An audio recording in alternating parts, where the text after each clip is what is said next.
नमस्कार दोस्तों, स्वागत है आपका मेरे चैनल साइकोलॉजी विथ रजनी में। दोस्तों, पिछले वीडियो में हमने साइकोलॉजी की शाखाओं के बारे में पढ़ा था, जिसमें हमने कुल 14 शाखाओं के बारे में चर्चा की थी। आज हम लोग एक नए टॉपिक को पढ़ेंगे। तो चलिए दोस्तों, स्टार्ट करते हैं। Psychology with Rajni my channel name. और आज जो हमारा टॉपिक है वो है स्कूल ऑफ साइकोलॉजी, जिसे हम मनोविज्ञान के संप्रदाय भी कहते हैं। स्कूल ऑफ साइकोलॉजी एक बहुत ही इम्पॉर्टेंट टॉपिक है और इस टॉपिक से रिलेटेड एग्ज़ाम में कई सारे प्रश्न आते हैं। तो स्कूल ऑफ साइकोलॉजी के अंतर्गत कुल 6 संप्रदाय की चर्चा की गई है।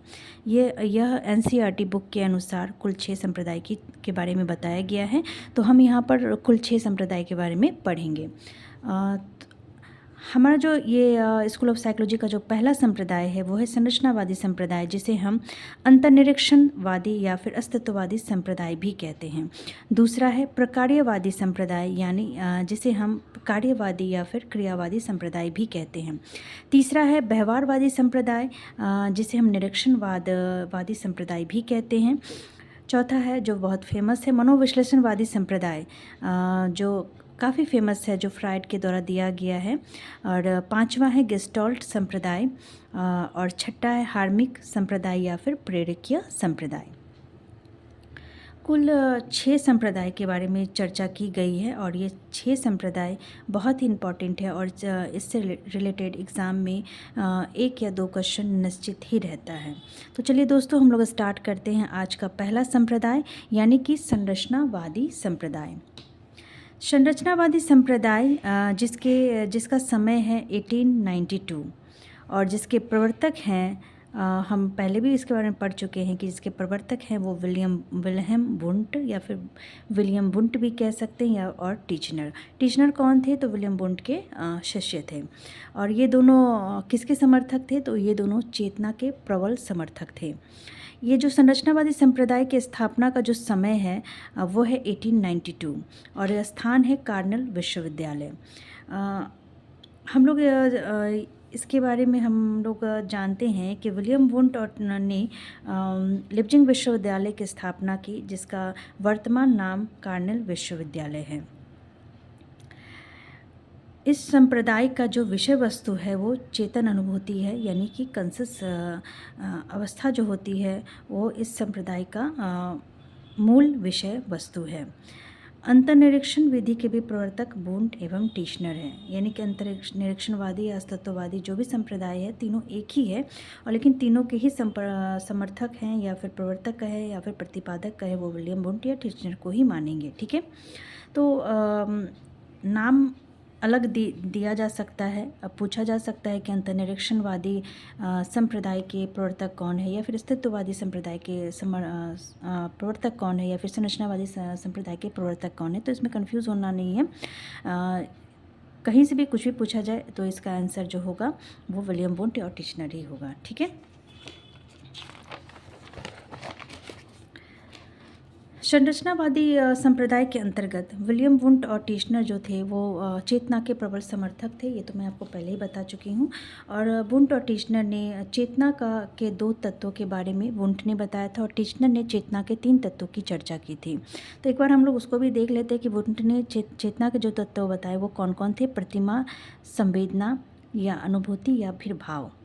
और टीचनर ने जो चेतना के तत्व बताए थे वो 3 तत्व बताए थे, जिसमें है प्रतिमा, संवेदना, भाव या अनुराग। इसमें प्रतिमा संवेदना सेम है दोनों में, परंतु भाव और अनुराग टीचनर ने उसे तीसरा तत्व बताया है, और वुंट के अनुसार संवेदना, अनुभूति और भाव एक ही है। ठीक है, तो इससे रिलेटेड भी क्वेश्चन पूछा जा सकता है कि इसमें से कौन संरचनावादी संप्रदाय का तत्व नहीं है, या फिर ये भी पूछा जा सकता है कि चेतना का कौन तत्व नहीं है विलियम वुंट के अनुसार, या फिर कौन सा चेतना का तत्व है टीचनर के अनुसार। तो इससे रिलेटेड जो क्वेश्चन है वो मैंने आपको तो समझा ही दी है। साथ ही साथ ये वुंट और टीचनर में कुछ मतभेद भी थे, एक बार हम लोग उसको भी देख लेते हैं। वुंट और टीशनर वुंट का कहना था कि मन और चेतना को एक ही मानने पर बल देते थे। मतलब कि वुंट जो थे मन और चेतना को एक ही मानते थे, और टीशनर जो थे मन और चेतना दोनों को अलग अलग मानते थे। उनका कहना था कि मन अलग है और चेतना अलग है। चेतना जो प्रत्यक्ष होता है, और वुंट के अनुसार मन और चेतना यानी कि मन भी को भी उन्होंने प्रत्यक्ष ही माना और चेतना को भी उन्होंने प्रत्यक्ष ही माना। तो वो एक ही मानने पर बल देते थे, लेकिन टीशनर दोनों को अलग अलग मानते थे। तो ओवरऑल जो संरचनावादी संप्रदाय के अंतर्गत जो भी बातें आती हैं वो मैंने आपको बता दी हैं। अब हम लोग नेक्स्ट जो संप्रदाय है प्रकार्यवादी संप्रदाय, उसके बारे में हम लोग पढ़ते हैं। ठीक है, प्रकार्यवादी संप्रदाय जिसे हम कार्यवादी संप्रदाय भी कहते हैं, इसके जो प्रवर्तक हैं या फिर प्रतिपादक वो विलियम जेम्स है। ठीक है, विलियम जेम्स का जो समय है 1842 से 1910, और इसका जो समय है वो 1890 है, और इसकी जो मुख्य बातें हैं वो यह है कि संरचनावाद का विरोधी है। कौन है विरोधी? तो प्रकार्यवादी संप्रदाय संरचनावादी का विरोधी है, और इसका समय है 1892। ठीक है, विलियम जेम्स जो है इसके प्रवर्तक और प्रतिपादक हैं, और इससे रिलेटेड और भी क्वेश्चंस बन सकते हैं कि औपचारिक प्रवर्तक कौन है।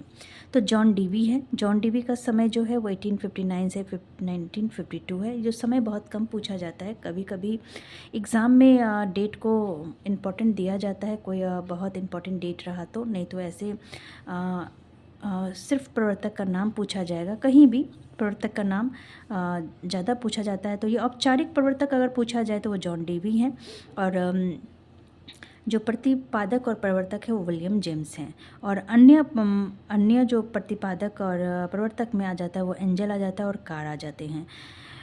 इन्होंने प्रकार्यवादी का विकास अमेरिका के शिकागो विश्वविद्यालय में किया था। ठीक है, यानी कि इस संप्रदाय का जो स्थापना हुआ था वो अमेरिका के शिकागो विश्वविद्यालय में हुआ था। तो ये स्थान कहाँ है? अमेरिका। यानी कि संरचनावादी जो संप्रदाय है उसका स्थान कहाँ है? अमेरिका। ठीक है, और इसका समय कब है? तो 1892 में तो संरचनावादी संप्रदाय का विकास हुआ था। ठीक है, और इनका जो मुख्य उन्होंने किस बात का विरोध किया? तो संरचनावादी संप्रदाय का विरोध किया। और इससे एक प्रश्न यह उठता है कि संरचनावाद 1892 में हुआ और प्रकार्यवाद जो है वो 1890 में हुआ। ठीक है, तो यह संरचनावाद का विरोध कैसे कर सकता है? क्योंकि संरचनावाद तो बाद में आया है ना, तो और प्रकार्यवाद पहले आया, तो इसका ये विरोधी कैसे हो सकता है? तो ये संरचनावाद जो है 1892 में हुआ, लेकिन वो बहुत ही जल्दी और फास्ट तरीके से वो पूरी सोसाइटी में, पूरे देश में, या फिर आप कहो कि पूरी दुनिया में ये बहुत ही जल्दी सर्कुलेट हो गया। ठीक है, यह बहुत ही जल्दी फेमस भी हो गया। और जो प्रकार्यवादी संप्रदाय थी वो फेमस नहीं थी। ठीक है,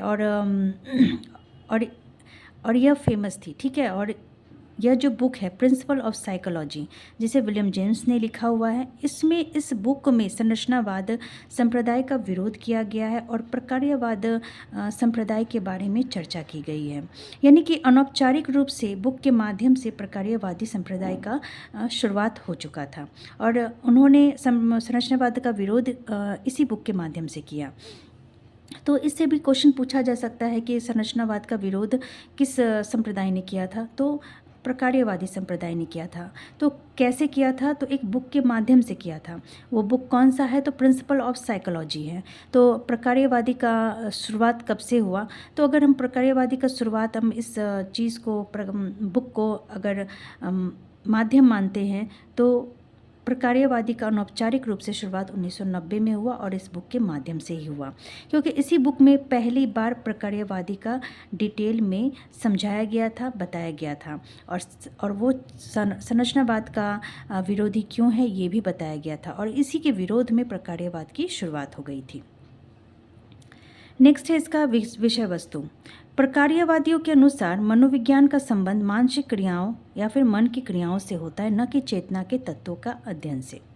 ठीक है, इसमें बताया गया है कि इसका जो मुख्य विषय वस्तु है वो क्या है? तो मानसिक क्रियाएं या मन की क्रियाओं से होता है।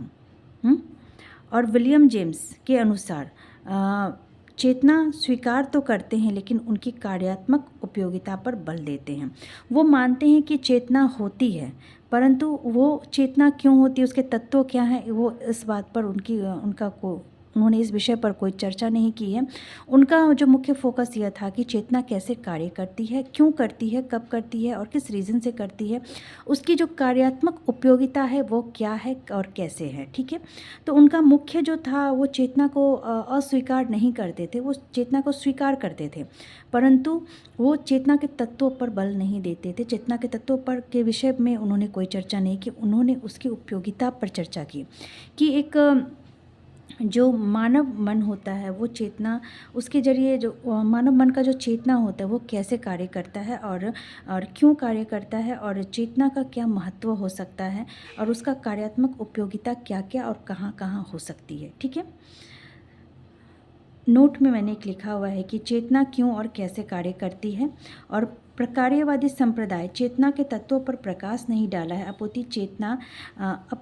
अपितु चेतना क्या, क्यों, कैसे और कैसे क्या कार्य करती है, इसके बारे में उन्होंने चर्चा की है, इसी के बारे में उन्होंने प्रकाश डाला है।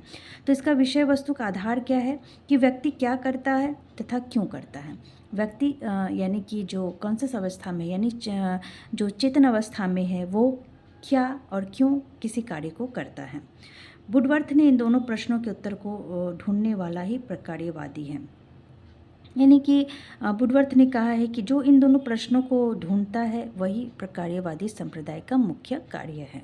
तो जो इसमें आपने जो मैंने अभी बताया है संरचनावादी प्रकार्यवादी जो एक दूसरे का विरोधी भी है और एक दूसरे को पूरी तरह से नकार भी नहीं रहा है और पूरी तरह से स्वीकार भी नहीं रहा है। और इसके जो प्रतिपादक है, जैसे कि मैंने अभी जस्ट चेतना के बारे में, संरचनावाद के बारे में बताया कि उसमें जो मुख्य बातें हमें वो याद करनी है कि हाँ, चेतना जो है, चेतना के प्रबल समर्थक कौन थे, तो वुंट और टिश्नर थे। संरचनावादी संप्रदाय का शुरुआत कब हुआ, तो 1892 में हुआ। और इसका मुख्य विषय वस्तु क्या है, तो चेतना है, चेतन अनुभूति है। और वुंट और टिश्नर के अनुसार उन्होंने चेतना के कितने तत्व बताए, तो वुंट ने 2 बताए और टिश्नर ने 3 बताए। तो टिश्नर और जो वुंट है वो चेतना और मन को एक ही मानते थे और टिश्नर चेतना और मन को अलग अलग मानते थे। प्रकार्यवादी संप्रदाय जिसके प्रवर्तक विलियम जेम्स हैं, औपचारिक प्रवर्तक जॉन डीवी है और नए प्रवर्तक में आ जाते हैं एंजल और कार। और जो यह जहाँ पर यह संप्रदाय की स्थापना हुई वो कहाँ है, तो अमेरिका में है, यानी अमेरिका के शिकागो शहर में।